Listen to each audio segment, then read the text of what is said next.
you do it this way? All right, we in here. You got it. Oh, well, Most High in Christ. 832-552, you on the air. Shalom, shalom. This is E, man. Shalom. Sincerely history, GMS. And I just got an important question to ask, You said what? All praise, no time for you brothers, man. I like what you're doing. Where you say you from? I don't know. Where you say you from, brother? I'm from Houston, Texas. My bad. Oh, okay, good. I'm from Houston, Texas. Man. Oh, okay, good. Okay, yeah. And, why do you guys say, that the truth is only, if it's not through General Yohana and ISUPK, then it's not the truth? Why is that the case? Like I said, I like what your brother's doing, but why is that the case? Because, us at GMS, we work hard and we're diligent out here, too. You said you're in GMS? You're in what? Yeah, Great Millstone. I'm part of Great Millstone. Okay, so let's see. Okay, you want to know why we say, you understand? So you're in Great Millstone. Yes, sir. So when your elder, Tahar, said that you can catch a woman in the field and rape her, or that you got to get them young as 12 years old, that's the only way they'll be a virgin. Did you agree with that? I'm not necessarily saying that that's what I would do, because that's not what he's asking. I'm not asking you what you would do. I'm asking you if you agreed with the doctrine that came out of his mouth about raping a woman in a field or getting a 12-year-old, because that's the only way you'll get a virgin. Nah, that's not what he's saying. That is what he said. That's exactly what he said. That's exactly what he said. No, what my elder said was that, there's laws in Deuteronomy about rape. There is no law about Deuteronomy. There is no law about raping anywhere in the Bible that's lawful. Nowhere. No, it's unlawful in Deuteronomy. I'm not saying that it's lawful. I'm saying No. I ain't talking about what you're saying, but your leader said it is lawful to rape. To get a 12-year-old. No. My leader didn't say that, sir. He did say that. Let me ask you a question. How long have you been a GMS member? First off, I just want to go ahead and give all praise to the Most High, Yahweh, and His Son, Yahweh Shai. I'm finna bring out this truth here, man, about ISUPK. I want to give a, double honor to the brothers out here preaching the truth and, preaching the truth in sincerity. But yes, it's just crazy to me that, that these brothers here, they basically just making it seem as if, the Apostle Tahar, of Great Millstone is a rapist. It's just blasphemy. I just want to, just make this video on behalf of Apostle Tahar, in Great Millstone, because, that brother there has definitely a wrong impression, and he's playing on the words of the elder apostle Tahar. This is 2 Samuel chapter 13 and verse 1. Now, this is what the law says. This is what happened to King David's son, for rape. He raped his own sister, and look what's going to happen to him. And it came to pass after this, Absalom, the son of David, had a fair sister whose name was Tamar, and Ammon, the son of David, loved her. And Ammon was so vexed that he fell sick for his sister Tamar, for she was a virgin, and Ammon thought it hard for him to do anything to her. But Ammon had a friend whose name was Jonadab, the son of Shemiah, David's brother. And Jonadab was a very subtle man. And he said unto him, Why art thou, being the king's son, lame from day to day? Wilt thou not tell me? And Ammon said unto him, I love Tamar, my brother's Absalom's sister. And Jonadab said unto him, Lay thee down on thy bed, and make thyself sick. And when thy father cometh to see thee, say unto him, Pray thee, let my sister Tamar come and give meat, and dress the meat in my sight, that I may see it and eat it at her hand. So Ammon lay down and made himself sick. And when the king was come to see him, Ammon said unto the king, I pray thee, let Tamar my sister come and make me a couple of cakes in my sight, that I may eat at her hand. Then David sent home to Tamar, saying, Go now to thy brother Ammon's house, and dress him meat. So Tamar went to her brother Ammon's house, and he was laid down, and she took flour and kneaded it, and made cakes in his sight, and did bake the cakes. And she took a pan and poured them out before him, but he refused to eat. And Ammon said, Have out all men from me. And they went out every man from him. And Ammon said unto Tamar, Bring the meat into the chamber, that I may eat of thine hand. And Tamar took the cakes which she had made, and brought them into the chamber to Ammon her brother. And when she had brought them in to eat, he took hold of her, and said unto her, Come lie with me, my sister.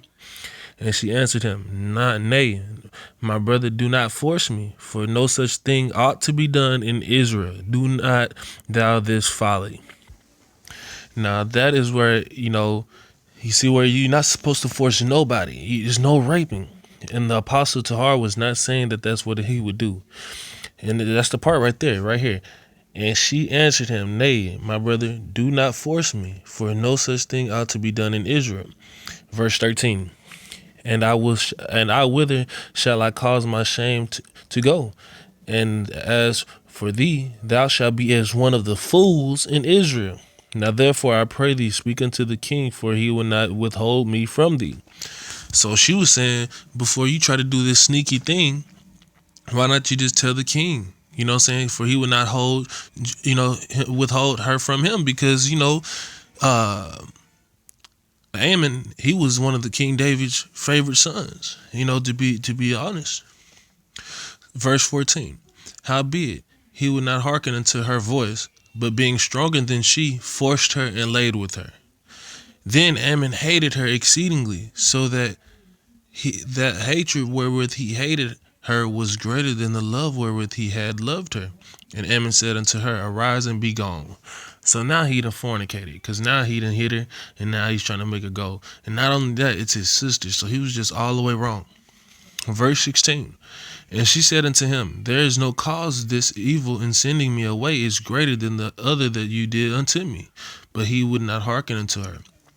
See, because once you take a woman to force her, like how he has done, it's a law that you're supposed to marry. You can't put her away none of the days of his life. So at this point, he's trying to put her away immediately. Like he's fornicating.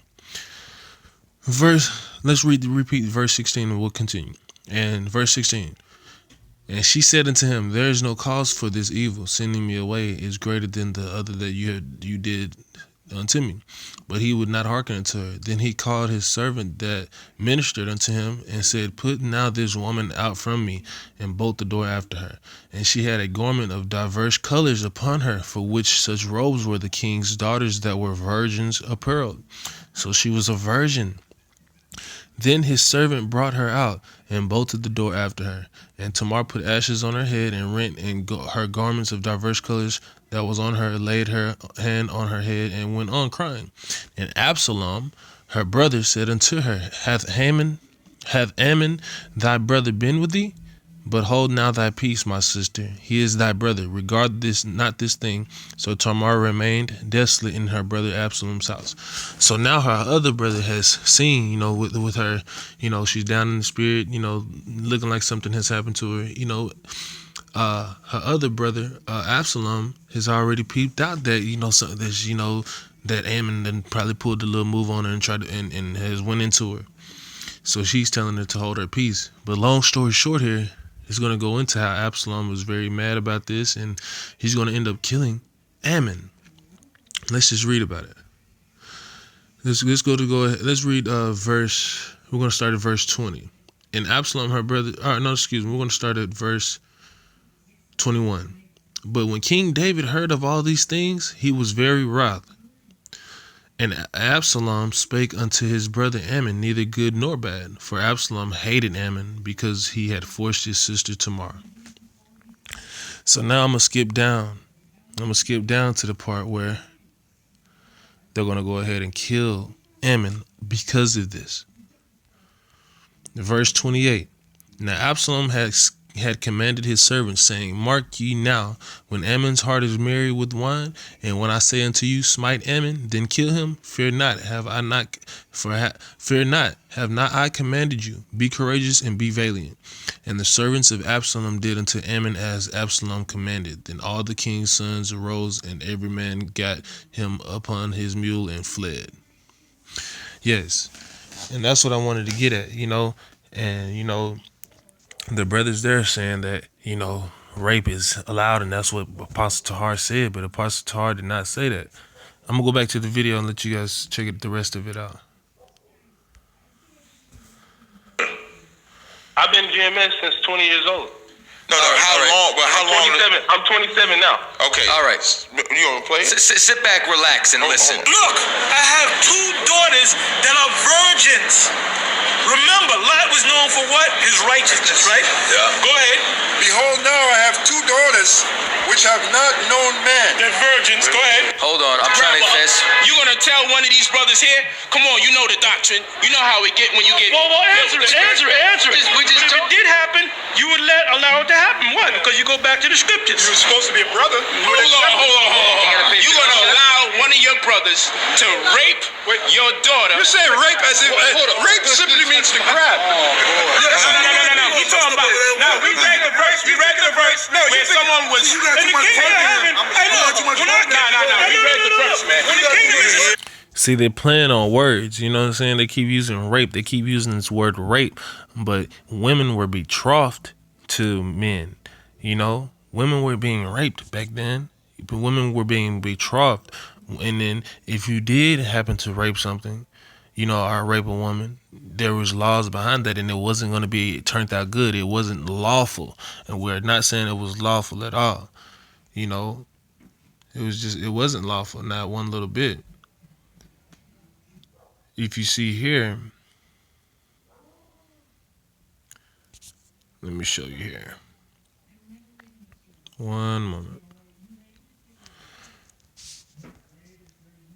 Marriage in ancient times was negotiated match involving an agreement on conditions and payment of bridal price.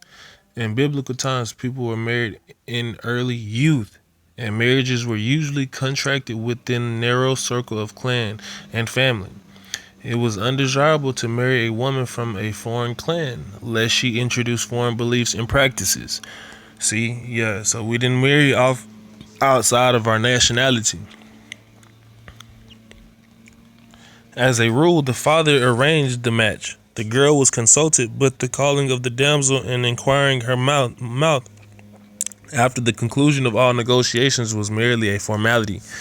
In those days, a father was more concerned about the marriage of his sons than about the marriage of his daughter. No expense was involved in marrying off a daughter.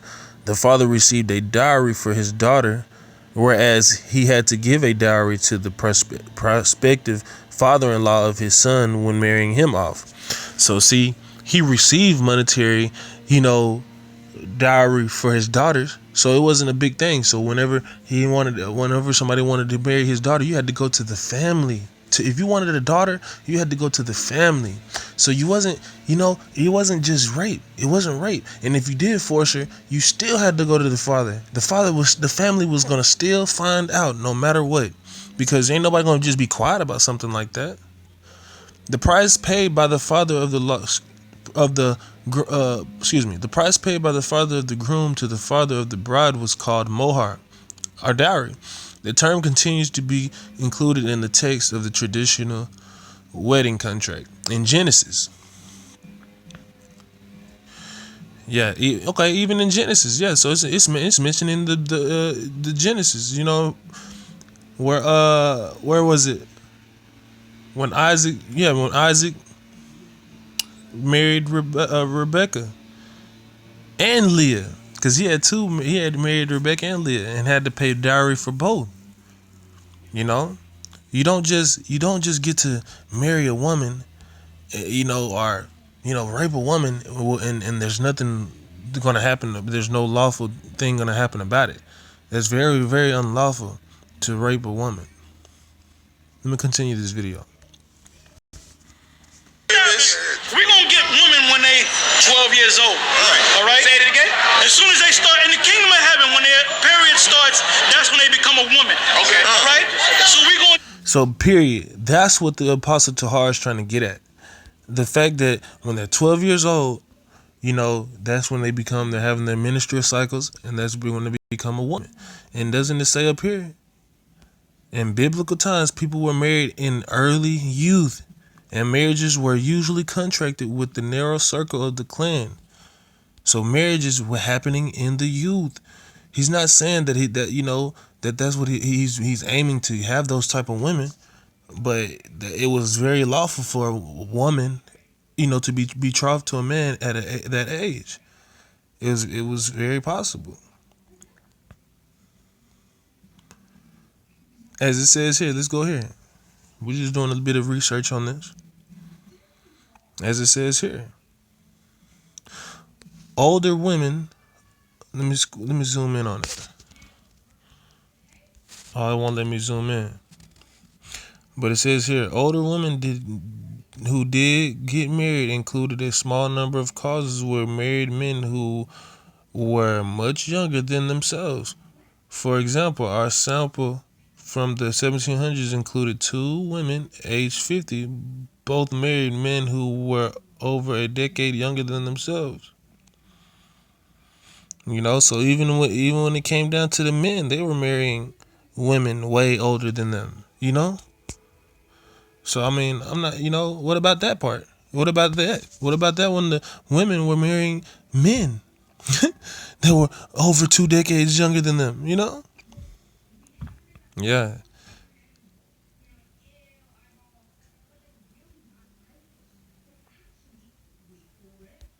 Yeah, this is something that happened. This is a lot of these people they're in their feelings about these different things. Man, it doesn't sit right with them, and it's okay.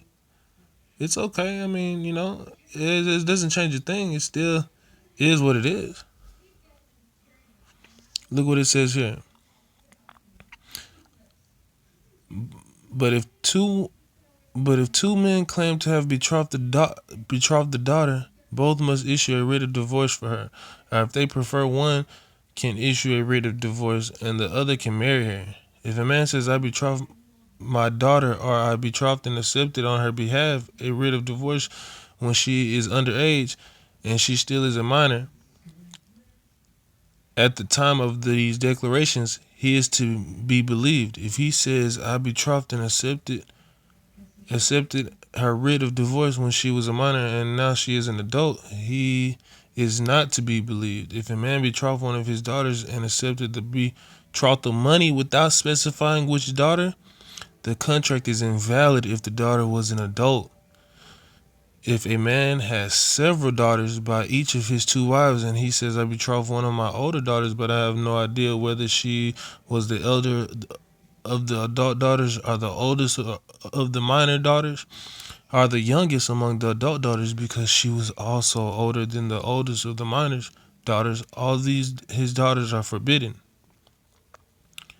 The sole exception relates to the youngest of the minor girls. This is the opinion of Rabbi. According to Rabbi Yossi, however, they are all permitted other than the oldest of the adult daughters. So yes, the young daughters can be betrothed into a marriage. That's all that the brothers is getting at. That young women who were young girls under the age of 18 will be getting married.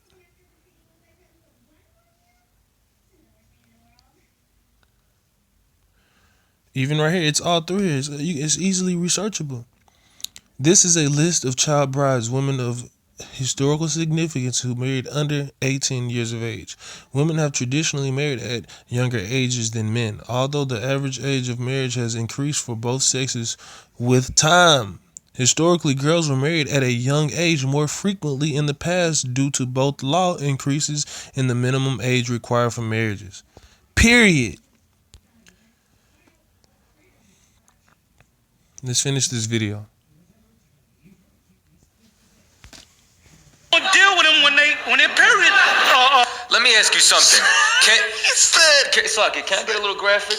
I don't give a fuck. Let me ask you something, right? You can't get no more graphic in the kingdom of heaven. Can this old ass man Tahar fuck your 12-year-old? Can he fuck your 12-year-old? Shalom. Yeah, shalom. In the kingdom of heaven, can Tahar fuck your 12-year-old daughter? If he was betrothed, if I betrothed my let me tell you something. Let me tell you something. You're the reason why we say that if you're not in the ISUPK, you're not in the truth, because you're a disgusting bastard. You understand that? You're the problem. You understand? Like you are the problem. How? And that's pretty much all that I wanted to get on the video. He's just gonna talk a whole lot. He's just gonna slander and scoff against me, against the brothers, and everything. But I just wanted to bring this situation out. Like, they're acting like they just don't understand the fact that he's asking me would I let Apostle Tahar fuck my young 12-year-old. Like, man, listen, I'm not saying that that's what I would do, but I mean it's not unlawful. If I were to betroth my daughter to Elder Apostle Tahar, that could very well be something that I could have done. Not saying that that's what I would have done, but that's definitely a possibility if my heart had, if that's what I wanted to do, or even if that's what my daughter came to me and wanted me, even if that's what she wanted. You know what I mean? It was a possibility. Very much so. Let's go to Deuteronomy chapter 22.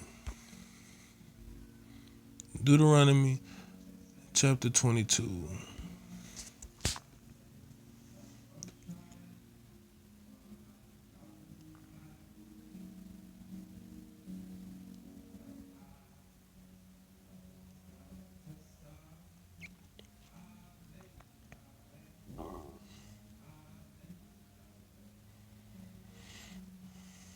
All right, so I'm just going to go to these how you can't just the rape is not permitted, and that's what I'm going to get to now. All right, so this is Deuteronomy chapter 22 verse 21.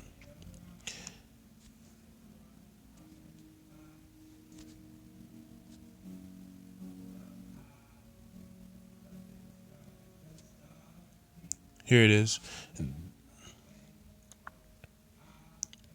Excuse me. We're going to start at Deuteronomy 22 verse 20. But if this thing be true, and the tokens of virginity be not found for the damsel, then they shall bring out the damsel to the door of her father's house, and the men of her city shall stone her with stones, that she die, because she have wrought folly in Israel, to play the whore in her father's house. So shalt thou put evil away from among you.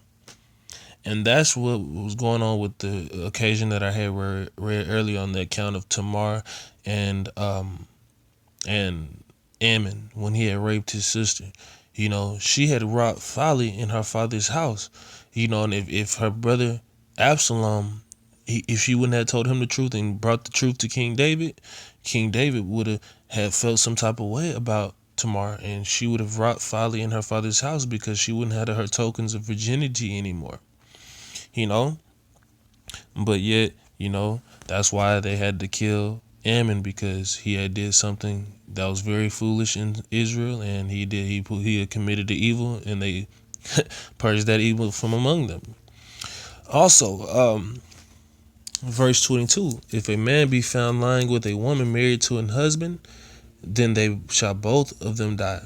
Both the man that lay with the woman and the woman, so shall thou put away evil from Israel, because that's adultery. You're not supposed to lay with no man's woman. Another woman is not supposed to lay with another man's wife, knowing that they both, if y'all both know each other, are married to somebody, y'all both are the adulterers, and you both shall die, according to the Bible. If a damsel, this is Deuteronomy chapter 22 verse 23. If a damsel that is a virgin be betrothed unto a husband, meaning she's already reserved for a husband, and a man found her in the city and lie with her, then ye shall bring them both out unto the gate of the city, and ye shall stone them with stones. that they die. The damsel because she cried not, being in the city, and the man because he hath humbled his neighbor's wife. So thou shalt put away evil from among you. So even though the damsel had she had a chance to live, but she didn't cry out when this man laid with her, or tried to lay hold on, or forced her, or whatever the case may have been. She didn't cry out. So it's important as a woman to keep it real, because even in this today's society, a lot of women have been victims of molestation and rape, but they keep it on the low. They didn't cry out. They were scared. Don't be scared. You got people out here who love you. Bring that out. We need to know that. We need to know these sick, demonized people who do these different things on the low. We need to know that y'all cry out, because see, God holds you accountable when you don't cry. What does it say here? Let's read this again. Deuteronomy chapter 22, verse 23. If a damsel that is a virgin be betrothed unto a husband, and a man find her in the city and lie with her, then ye shall bring them both out unto the gate of the city, and ye shall stone them with stones that they die. The damsel because she cried not, being in the city, and the man because he has humbled his neighbor's wife. So thou shalt put away evil from among you. But if a man find a betrothed damsel in the field, and the man force her and lie with her, then the man only that lay with her shall die. But unto the damsel thou shalt do nothing. There is in the damsel no sin worthy of death. For as when a man rises against his neighbor and slayeth him, even so is this matter.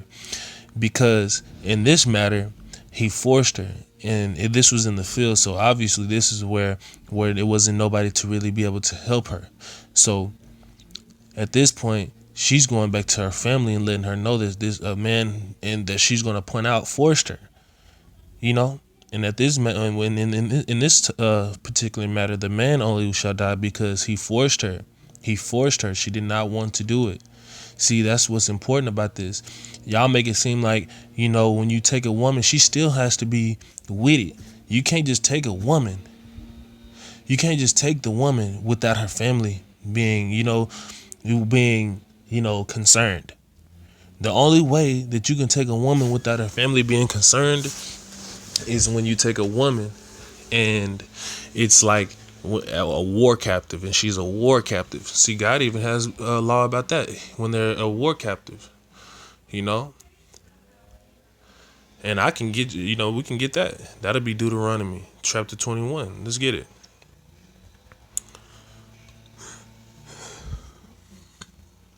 Let's find it.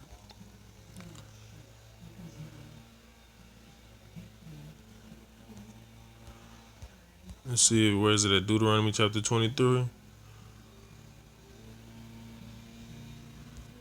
Yeah, God, he don't like y'all say, he don't like all of that. He don't, nah, God is not with that rape.